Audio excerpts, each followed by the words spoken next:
My wife left a note on the counter. I'm done with you. The house is sold. Pack and leave. On the back, I wrote 2 words. When she read them, 37 missed calls. My wife left a note on the kitchen counter. I'm done with you. The house is sold. Pack and leave. I read it twice before the words actually registered. The marble beneath my fingertips felt colder than it should have.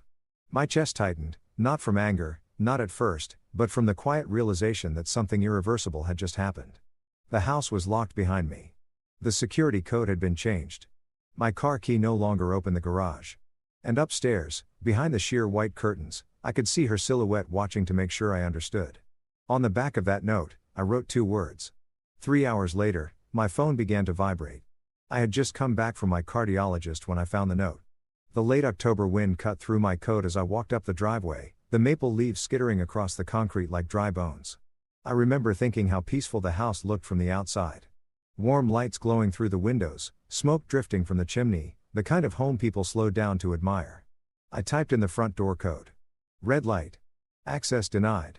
I frowned and tried again, slower this time, my finger steady despite the residual tremor from the minor stroke I'd suffered 6 months earlier. Red light. I stood there for a moment, staring at the keypad as if it had personally betrayed me. Then I tried the garage. Nothing. The click of the mechanism was absent, just silence. That's when I noticed the note through the glass panel beside the door. It was sitting on the kitchen island, weighed down by a crystal paperweight we'd bought on our anniversary trip to Charleston.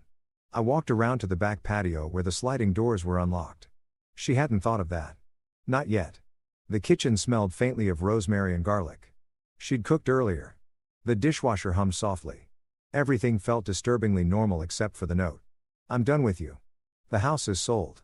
Pack and leave. No explanation, no signature, just a clean severing. I stood there longer than I care to admit. Not because I was shocked. Shock is loud. This was something quieter, something colder. Upstairs, I heard a floorboard creak. Evelyn, I called. She appeared at the top of the staircase, framed by the soft chandelier light, perfectly composed, hair pinned back, silk blouse. The same woman I'd married 17 years ago, just harder around the edges. You got it, she said. Got what? The message. I looked down at the paper again. The house is sold. Yes. You can't sell the house without my signature. She gave a small, tired smile. I don't need it. The wind rattled the windows. Somewhere outside, a dog barked. Evelyn, I said carefully, keeping my voice level. What are you talking about? I'm talking about reality, Daniel. She descended halfway down the stairs, stopping at a safe distance. You had a stroke.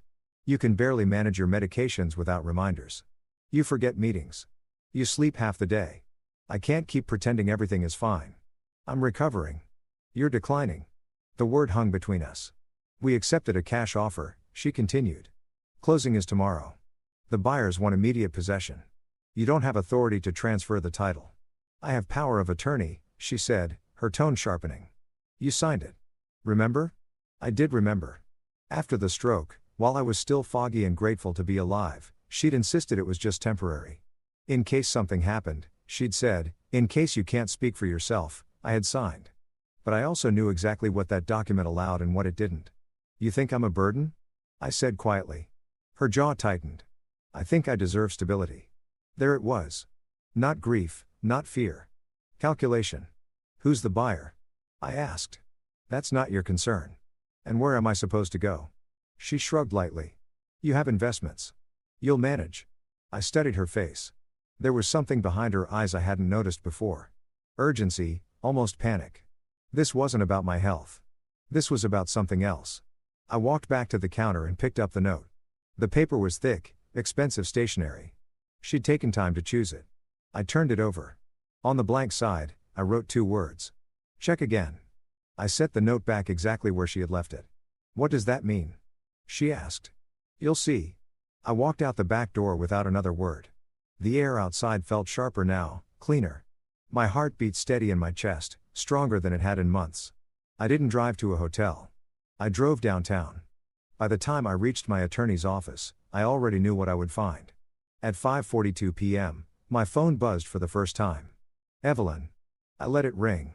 At 5:47 p.m., it buzzed again, then again, and again. By 8 p.m., I had 12 missed calls and 3 voicemails. I did not listen to them. Instead, I sat in my attorney's office reviewing county records on her computer screen. The quitclaim deed had been filed that morning. It bore my name, my supposed signature, except it wasn't mine. And more importantly, the house wasn't mine to transfer. It hadn't been for 12 years. When I finally stepped outside into the cold night air, my phone vibrated again. 17 missed calls. I turned it face down on the passenger seat. She thought she had removed me from the board. She didn't realize she had just made her first mistake. And tomorrow at closing, she was about to make her last. By 6:30 the next morning, my phone showed 23 missed calls. I hadn't slept much, not because I was upset, but because my mind was working. I've spent 35 years in estate planning and commercial asset structuring. When something doesn't make sense, I don't panic. I trace it. Evelyn didn't sell the house because she thought I was declining. She sold it because she was desperate. I was sitting across from Margaret Hill at 7:12 a.m. Margaret has been my attorney for 14 years.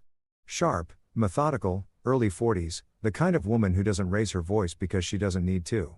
She slid the county filing across her desk. She filed a quitclaim deed yesterday at 9:03 a.m. Use the POA you signed in March. And Margaret said, removing her glasses, she assumed you own the property personally. I don't. No, you don't. 12 years ago, long before Evelyn started redecorating the house in shades of white and gray, I transferred the property into the Henderson Asset Protection Trust. It was irrevocable. I was the managing trustee. The beneficiary structure was layered, clean, legal, protected. Evelyn had never cared about the mechanics. She liked outcomes, not paperwork. She can't transfer what you don't own, Margaret continued. The trust owns it. The POA gives her authority over you, not over the trust. Has the title company flagged it? Margaret gave a thin smile. They will. I leaned back in the leather chair and exhaled slowly. Closing is scheduled for 10, she said. Downtown Sterling and Wyatt cash buyers. Yes, a young physician and his wife. They wired earnest money last week. That explained the urgency. Who's representing her? I asked. Daniel, you're not going to like this. I already didn't. It's a smaller brokerage, a man named Travis Lang. I stared at the name. I'd seen it before. 3 months ago, I'd walked into our garage late at night and found Evelyn laughing into her phone. When she saw me, she'd said it's just a developer friend. Travis Lang, mid-40s, smooth real estate opportunist, over-leveraged. Pull his business filings, I said. Margaret didn't hesitate. She turned her monitor toward me and began typing. Within minutes, a web of LLCs appeared. Half of them dissolved. Several lawsuits pending. 2 liens. Liquidity problem. She murmured. Massive one. My phone buzzed again. Evelyn. I silenced it. Margaret, I said quietly. Check joint credit lines. She paused, then accessed another portal. Her expression shifted. Daniel, how bad? Home equity line maxed. 2 personal lines drawn nearly to the limit. There's also a pending transfer request from your investment account to where William Way Beha to initiate the transfer. Margaret continued, but the bank flagged it for verification. They called you yesterday. I was in cardiology. Yes. And she assumed I wouldn't notice. Margaret folded her hands. She underestimated you. Underestimation is expensive. I stood and walked to the window overlooking the river.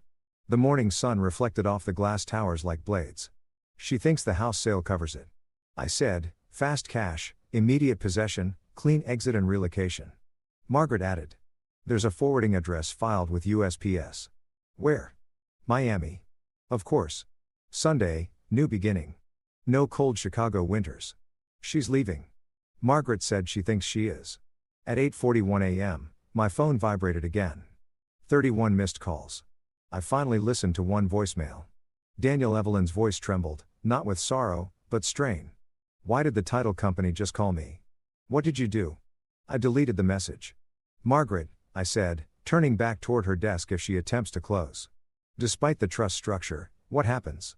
She exposes herself to fraud.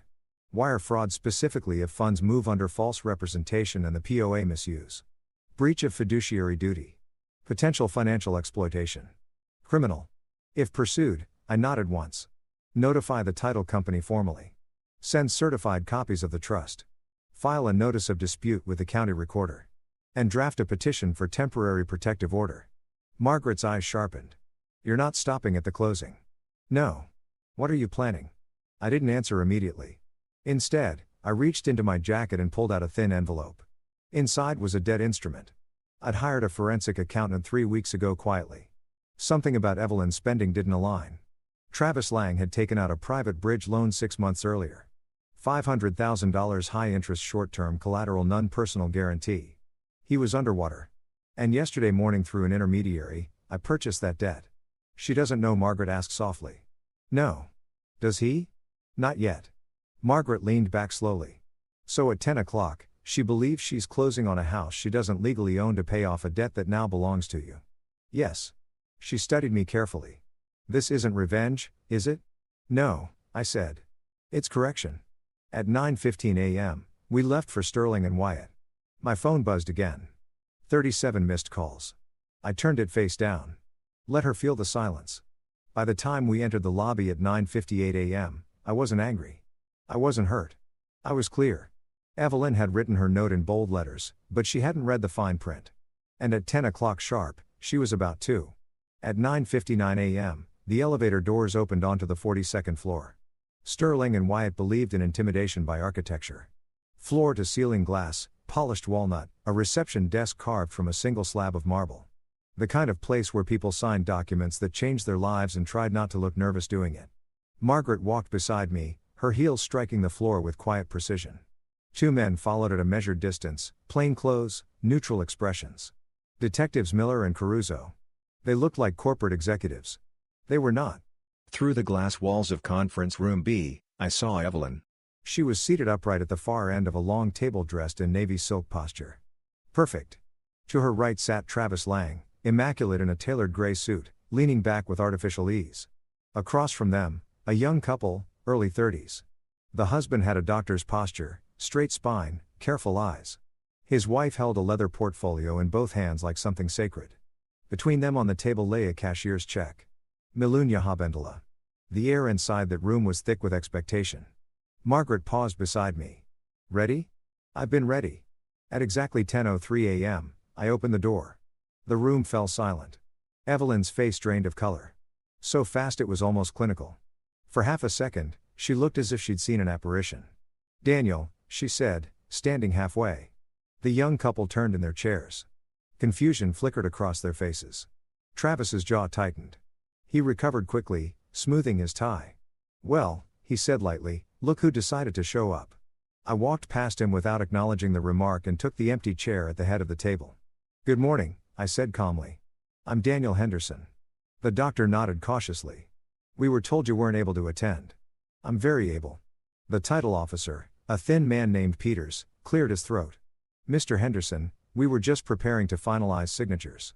I'm aware. Evelyn's voice sharpened. Daniel, what is this? You had no reason to be here. I own the property. A tremor ran through the room. Evelyn's fingers tightened around her pen. You don't. I have power of attorney. Margaret stepped forward and placed a thick folder on the table with a deliberate resonant thud. Power of attorney, she said evenly, does not grant authority over assets held in an irrevocable trust. Peters blinked. Excuse me. Margaret opened the folder and slid a certified copy of the Henderson Asset Protection Trust across the table. The property at 14 Briar Glen Drive was transferred into this trust 12 years ago. Mr. Henderson is the managing trustee. The trust is the legal owner. Peters looked from the document to Evelyn. Mrs. Henderson. Evelyn's composure fractured. That's not possible. The deed, the quicklime deed filed yesterday, Margaret interrupted gently, was executed under an assumption of individual ownership. That assumption was incorrect. Travis leaned forward, his voice smooth but strained. Let's not overcomplicate this. The POA authorizes her to act on his behalf. On his behalf, Margaret repeated.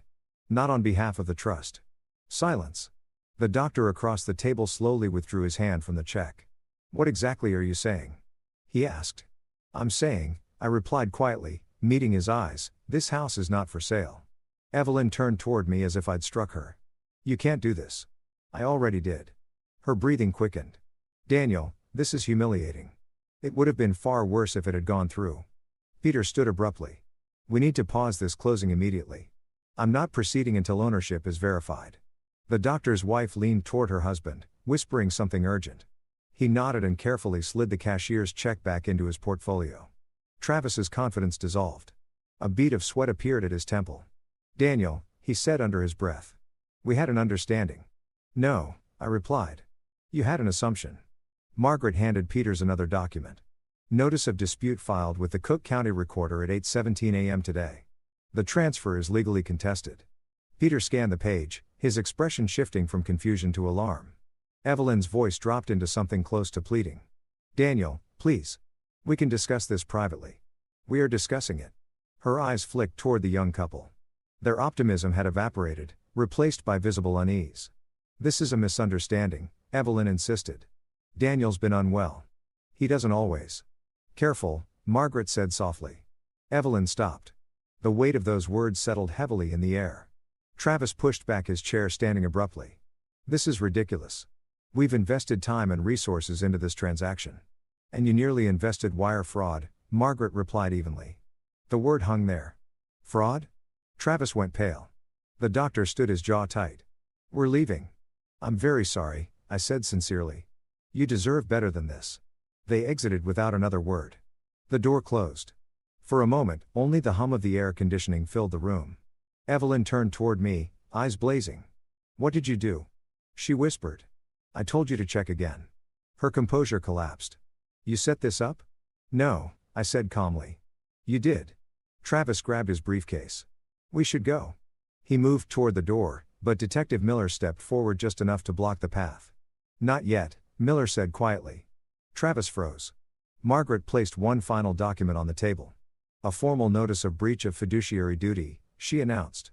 "And pending petition for financial exploitation." Evelyn stared at the paper like it was written in a foreign language. "You're filing charges?" she asked. "That depends," I replied, standing slowly. "On how honest you're prepared to be?" Her eyes filled not with sorrow, but fear. For the first time that morning, she realized something crucial. This wasn't about the house, and I wasn't the one cornered. As we exited the conference room, my phone buzzed again. 37 missed calls. I didn't look at it. I didn't need to. The note on the counter had been bold, but the fine print belonged to me. By noon, the rumor had already begun to spread. Real estate closings in Chicago's upper tier are like quiet theaters. People pretend discretion, but everyone watches the exits. Travis Lang, leaving Sterling and Wyatt, flanked by two plainclothes officers, was not subtle. Evelyn, walking 10 paces behind him, face pale, sunglasses, hiding what composure she had left less subtle. I didn't follow them. I went back to Margaret's office. The river outside moved with steady indifference. Barges pushed forward. Wind pressed against the glass. The city did not care about private implosions. Margaret closed the door behind us. "She'll call again," she said. "She already has. She'll try to frame this as confusion. It isn't." Margaret leaned against her desk. "Daniel, we need to decide whether this becomes a negotiation or an investigation." I removed my jacket slowly and sat down. "I want clarity first." She nodded. "Then let's finish mapping the damage." An hour later, the picture was complete. 6 months ago, Travis Lang launched a condo redevelopment project in River North. Overestimated demand, underestimated carrying costs. When pre-sales slowed, he secured a private bridge loan at an unforgiving interest rate, 12% short-term balloon payment. He missed the balloon. That's when Evelyn's spending increased. Wire transfers, designer purchases, a $48,000 consulting investment, flights to Miami. 3 weeks ago, I hired a forensic accountant. Not because I suspected an affair. Because I suspected fear. Affairs are emotional. Desperation leaves paper trails. The accountant delivered his report yesterday morning. The same morning Evelyn filed the quitclaim deed. Travis owed $527,000 plus penalties. The lender was impatient, and through a holding company structured cleanly and legally, I acquired the debt at a discount, which meant as of yesterday afternoon, Travis Lang owed me. Margaret studied the acquisition paperwork again. "You purchased his liability before she filed the deed?" "Yes." "So, she thought the house sale would save him?" "Yes." "And now the sale is dead?" "Yes." Margaret exhaled slowly. "This is layered." It had to be. My phone vibrated on the desk. "Evelyn." I let it ring. Margaret folded her arms. "Are you going to speak to her?" "Not yet. She'll show up here." "I know." And she did. At 1:37 p.m., the receptionist called upstairs. "She's here," Margaret said, glancing at her phone. "Very insistent." "Send her in." Evelyn entered like someone who hadn't slept. Her silk blouse was wrinkled. Her lipstick slightly smeared. She closed the door behind her with more force than necessary. "What are you doing?" she demanded. Margaret remained seated. "I suggest you lower your voice," Margaret said evenly. Evelyn ignored her. "You humiliated me," she said, turning to me. "In front of buyers, in front of Travis. You humiliated yourself." Her hands trembled, not with weakness, but fury. "This was a misunderstanding," she insisted. "The trust I didn't know. You didn't ask. You've been distant for months." She snapped. "You stopped sharing decisions. You act like I'm not capable." This wasn't about capability. She stepped closer. "Then what was it about?" I slid a thin folder across the desk toward her.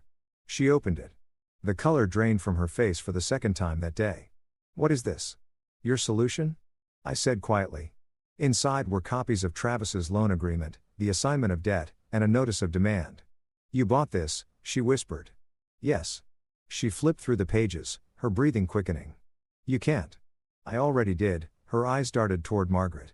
"This is coercion." "No," Margaret said calmly. "It's asset acquisition." Evelyn looked back at me, something fragile breaking beneath her anger. "You were spying on me." "I was verifying." "You don't trust me." "Correct." The word landed hard. She swallowed. "You think this is about money?" she said, her voice dropping. "You think I'd risk everything for money?" "No," I replied. "You risked everything because you were afraid of losing it." Her eyes flickered. "There's more," I continued. I pressed a button on Margaret's desk speaker. A recording began to play. Evelyn's voice. Travis's voice clear. "She doesn't have long," Travis said. Lightly. Evelyn laughed nervous. "He's not dying." "Not today," Travis replied. "But you said the doctor mentioned vascular damage." There was a pause. "I just need the house sold," Evelyn said. "Once we close, we're clear." The recording stopped. Silence filled the room like rising water. Evelyn stared at the speaker as if it had betrayed her. "You recorded me?" "No," I said calmly. "You left your phone connected to the car system." She pressed her palms against her temples. "You twisted this," she whispered. "No," I listened.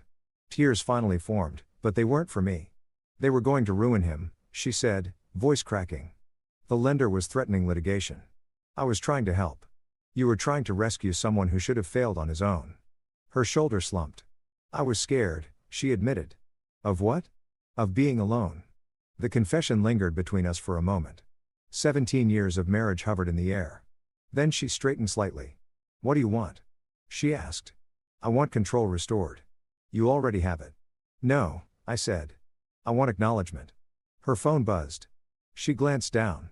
"Travis." She didn't answer. "My attorney is filing a petition this afternoon," Margaret said. "Financial exploitation, misuse of POA and asset freeze pending review." Evelyn's head snapped up. "You're freezing my accounts." "Joint accounts," I corrected until clarity is established. "You're destroying me." "No," I said softly. "I'm containing you." She stepped back as if the word had weight. "How many times did you call?" she asked suddenly. 37. She laughed once hollow and you didn't answer. "I was reading." She looked at the note still folded in her hand. "The backside." "Check again." She understood now. The house, the debt, the recording. Every move she made had already been anticipated. "You planned this," she whispered. "No," I replied. "I prepared for it." Her phone buzzed again. She turned toward the door slower now. At the threshold, she stopped. "You're not the man I thought you were." "No," I said quietly. "I'm exactly who I've always been." The door closed. Margaret looked at me carefully. "This escalates from here," she said. "I know." My phone remained face down on the desk. It didn't vibrate again. Not yet. 2 days later, Evelyn requested a private discussion. Not at the house, not at our club, not at the lake. At Margaret's office, neutral ground, which meant she finally understood the terrain. I arrived early. I always do. I prefer rooms before they're occupied, before the air is disturbed by emotion. Margaret had prepared a clean conference space this time. No marble, no panoramic skyline, just a rectangular oak table, a picture of water, 3 legal pads. Simple, deliberate. At 3:02 p.m., Evelyn walked in. No silk blouse today, no designer armor. She wore a beige sweater and minimal makeup. Her posture was different, not defeated, but recalibrated. She closed the door softly behind her. "Daniel," she said. Evelyn. Margaret nodded but remained silent. Evelyn sat across from me, folding her hands carefully as if any sudden movement might shatter something invisible. I want to talk without theatrics, she began. This isn't theater, she inhaled slowly. You've frozen our joint accounts. Yes, you've purchased Travis's debt. Yes, you've notified the county recorder. Yes, and you're preparing to file criminal allegations. I'm preparing options. Her jaw tightened. This is overkill. No, I said evenly. This is containment. The word again? She flinched. Daniel, listen to me, she said, leaning forward slightly. I panicked. After your stroke, the doctors weren't optimistic. They were cautious. You forgot entire conversations. You left the stove on twice. You missed your own follow-up appointment. I corrected those patterns. But I didn't know if you would, she insisted. I didn't know how long I'd be alone. So, you found someone. She hesitated. It wasn't like that. Then explain it. Silence. Margaret slid a legal pad toward her. Speak clearly, Margaret said. For the record. Evelyn glanced at her sharply. You're recording this. No, Margaret replied calmly. But clarity is useful. Evelyn exhaled. I met Travis through the club. He was charming, confident. He made me feel visible. I let the words settle. After your stroke, she continued, everything felt fragile. You pulled inward. You stopped talking about the future. You moved assets without telling me. I restructured the trust. Exactly, she said, without telling me. The trust predates you. That's not the point, she snapped, then softened. The point is I felt excluded, like I was waiting for the inevitable. The inevitable. You dying? The room fell quiet. I studied her face. There it was. Fear, raw and poorly disguised. You sold the house, I said slowly to prevent loneliness. I sold the house to secure stability. For whom? She didn't answer. Margaret intervened gently. Mrs. Henderson, are you aware that the POA does not extend to trust property? Yes, Evelyn said quietly. Were you aware at the time of filing? A long pause. No. And if the sale had gone through, I thought her voice cracked. I thought Daniel wouldn't contest it. Why? I asked. She looked at me directly. Because you don't fight. That almost made me smile. I fight quietly, I said. Her eyes filled. Travis's lender was threatening to sue him, she admitted. He said once the house sold, everything would reset. And you believed him? I believed I needed an exit. From what? From waiting, the word echoed. Waiting for my decline. Waiting for grief. Waiting for financial vulnerability. You didn't want a husband, I said calmly. You wanted insurance. That's not fair. It's accurate. Her composure began to crack. You were slipping away, she whispered. You stopped touching me. You stopped laughing. I was recovering. You were withdrawing. The accusation landed heavier than the financial betrayal. Recovery is not glamorous. It is slow, embarrassing, humbling. I didn't withdraw, I said quietly. I recalibrated. She shook her head. You shut me out. And you replaced me. The silence was suffocating now. Margaret finally spoke. Mrs. Henderson, do you deny discussing Mr. Henderson's life expectancy in relation to financial planning? Evelyn's face went pale again. You heard that recording? She said. Yes. She closed her eyes briefly. I was venting. You were strategizing. I corrected. Her voice rose slightly. You can't hold one conversation over my head and dismantle my life. This isn't one conversation. I slid another folder toward her. Inside were bank statements, wire confirmations, a beneficiary change request on my life insurance policy filed but not finalized. Her fingers trembled. I didn't submit that. You initiated it. It wasn't processed because I reversed it.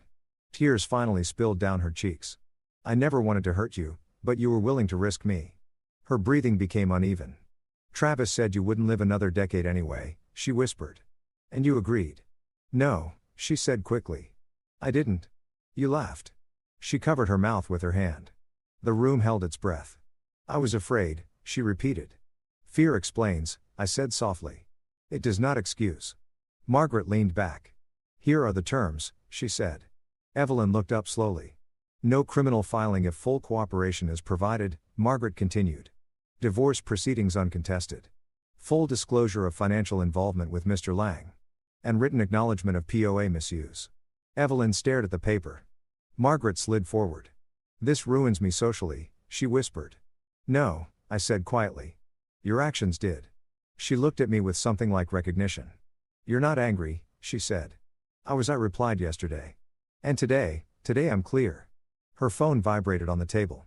Travis, she turned it face down. How many times did I call? She asked again, almost to herself. 37. She let out a broken laugh. And you didn't answer. I was listening to what? To who you are when you think I'm not watching. The finality in my voice seemed to settle it. Evelyn picked up the pen. Her hand hovered for a long moment, then she signed. Margaret collected the documents. This becomes official tomorrow, she said. Evelyn stood slowly. At the door, she paused. I never thought you were capable of this. I never thought you were either, I replied. She left without another word. When the door closed, Margaret looked at me carefully. You're sure about this? Yes. Outside, the late afternoon sun was already fading. My phone buzzed once. Unknown number. I didn't answer. The hearing was scheduled for 9 a.m. on a gray Tuesday that felt colder than it should have. Not criminal court.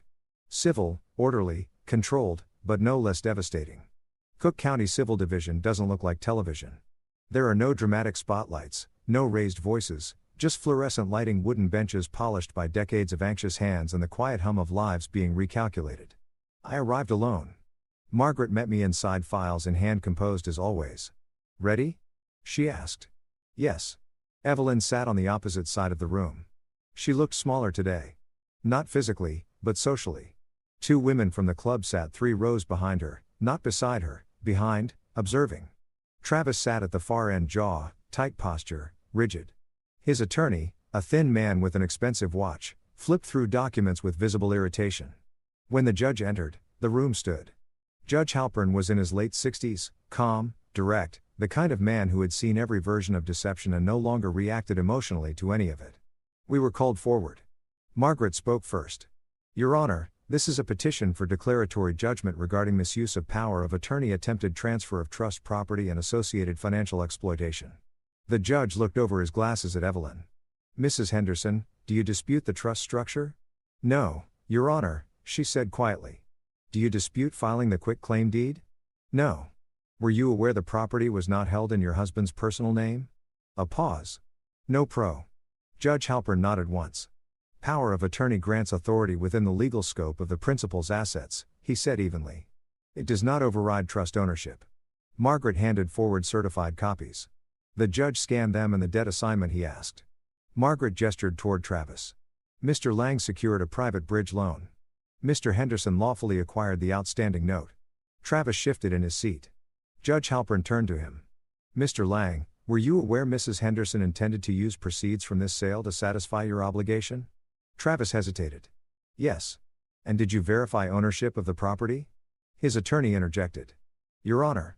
Answer the question, the judge said calmly. No, Travis admitted. The silence that followed was surgical. Judge Halpern leaned back.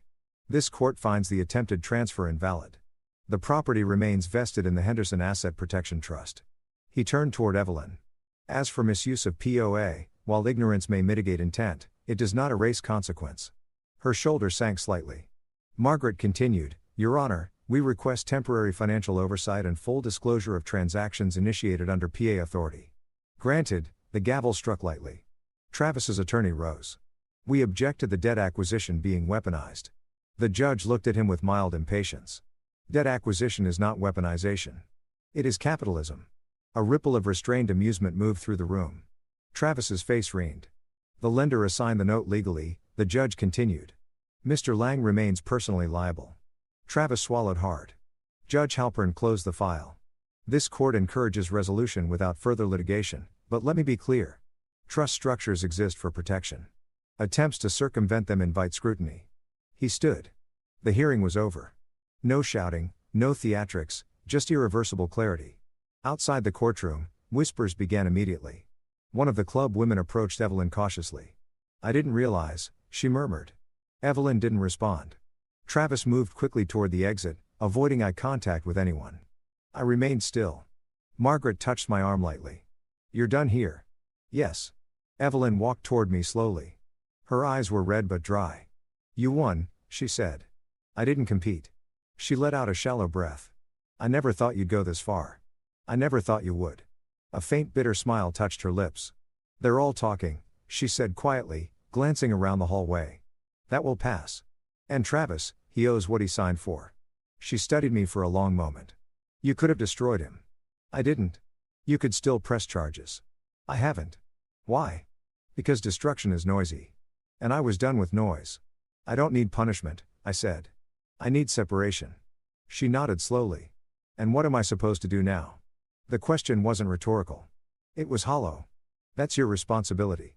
She looked like she wanted to argue. Instead, she whispered, I was afraid. I know. And now you're accountable. Her phone buzzed. She glanced down. 3 missed calls. Not from me. From Travis, she silenced it. I didn't think you were capable of strategic cruelty, she said softly. It isn't cruelty, I replied. It's boundaries. She nodded once. Then she walked away. Margaret joined me near the courthouse steps. Protective order will hold, she said. Financial review in 30 days. Divorce filing can proceed cleanly. Good. She studied my face. You feel anything? Yes. Way to bar 1. Relief. Not triumph. Not vindication. Relief. The kind that settles in the chest like warm air after a long winter. As we reached the car, my phone buzzed again. I checked it. 37 missed calls. All from the first night. She had stopped calling after the hearing. Silence now. Real silence. I slid the phone back into my pocket. The house still stood. The trust remained intact. The debt had been acknowledged and the illusion was gone. For the first time in months, my heartbeat felt steady. Not because I had won, but because I no longer had to defend. 3 months later, I moved into a lakefront condo on the north side. Smaller than the house on Briar Glen, cleaner, intentional. Floor-to-ceiling windows faced the water. In the mornings, the lake looked like brushed steel. By afternoon, it turned restless and blue. I kept the furniture minimal. A leather chair by the glass, a walnut desk, 2 framed photographs, one of my father in his Navy uniform, one of me at 35 breaking ground on my first development. No wedding photos, not out of anger, out of clarity. The divorce finalized without theatrics. Evelyn signed everything as agreed. No contest, no appeals, full financial disclosure. She retained what was legally hers, nothing more. Travis declared restructuring within weeks. I did not accelerate his debt. I did not harass him. I allowed the contract to perform exactly as written. That was consequence enough. On a quiet Sunday evening in March, as snow melted along the shoreline, my phone buzzed again. A voicemail. Evelyn. I stared at the screen for a long moment before pressing play. Daniel, her voice began softer than I remembered. I know I shouldn't call. I wanted to say I'm sorry. The word lingered. I wasn't thinking clearly. I was scared. Travis left for Miami. The project collapsed. I misjudged everything. I listened without moving. I didn't mean for it to go that far. I didn't think you would fight back. There it was again. Fight. I thought you would just let it happen. Silence on her end, breathing. I didn't realize you were protecting yourself, she continued. I thought you were withdrawing. I paused the message. The room was quiet except for the faint rhythm of waves hitting the breakwater. I walked to the desk and opened the top drawer. Inside, folded neatly, was the original note. The paper had softened at the creases, but the ink was still bold. I'm done with you. The house is sold. Pack and leave. I turned it over. 2 words. Check again. Not dramatic, not poetic, just precise. I resumed the voicemail. I don't expect anything, she said. I just needed you to know I never wanted to hurt you. The message ended. No tears, no begging, just exhaustion. I didn't call back. Not because I hated her, but because the chapter had already closed. At our age, love without respect is a liability. Fear disguised as affection becomes manipulation. And silence, when chosen intentionally, is not weakness. It is sovereignty. The lake darkened as the sun dipped below the horizon. Lights flickered on across the shoreline. Small constellations of other lives unfolding in parallel. I made tea and sat in the leather chair by the window. 17 years is not erased in a courtroom. It fades in increments. In the way you stop reaching for a second cup. In the way the house no longer echoes. In the way your phone doesn't vibrate at midnight. Recovery taught me something I hadn't known at 40. Strength is not loud. It is structured. It is paperwork filed on time. It is knowing where the deed is recorded. It is understanding what you sign. It is choosing boundaries before resentment grows roots. My health improved. The cardiologist adjusted my medications. The tremor faded. My speech sharpened again. I returned to light consulting work not because I needed income but because I enjoyed clarity. Friends asked what happened. I never offered details. I simply said we misaligned, which was true. One afternoon, weeks later, I received a final message, not from Evelyn, from a number I didn't recognize. It was Travis, Mr. Henderson. The text read, "I've restructured the project. I'll be current on the note next quarter." I stared at it briefly, then I typed back one sentence. "Honor your agreements, no threats, no sarcasm, just expectation." He responded with "understood." I turned off my phone and placed it face down on the table. The air inside the condo felt different than it had months earlier in that marble kitchen. Less ornamental, more real. Sometimes in the quiet moments before sleep, I replay the image of that first afternoon, the red light on the keypad, the wind across the driveway, Evelyn's silhouette at the top of the stairs. I don't feel anger. I feel gratitude because that note forced clarity, forced preparation to surface, forced me to stop assuming partnership where alignment no longer existed. You can love someone deeply and still protect yourself. You can forgive without re-entering the fire. You can walk away without slamming the door. And if you've ever been underestimated, if someone assumed you would fold quietly, dissolve politely, or disappear conveniently, I hope you remember something simple. Read the fine print, protect your name, and if someone tells you the house is sold, check again.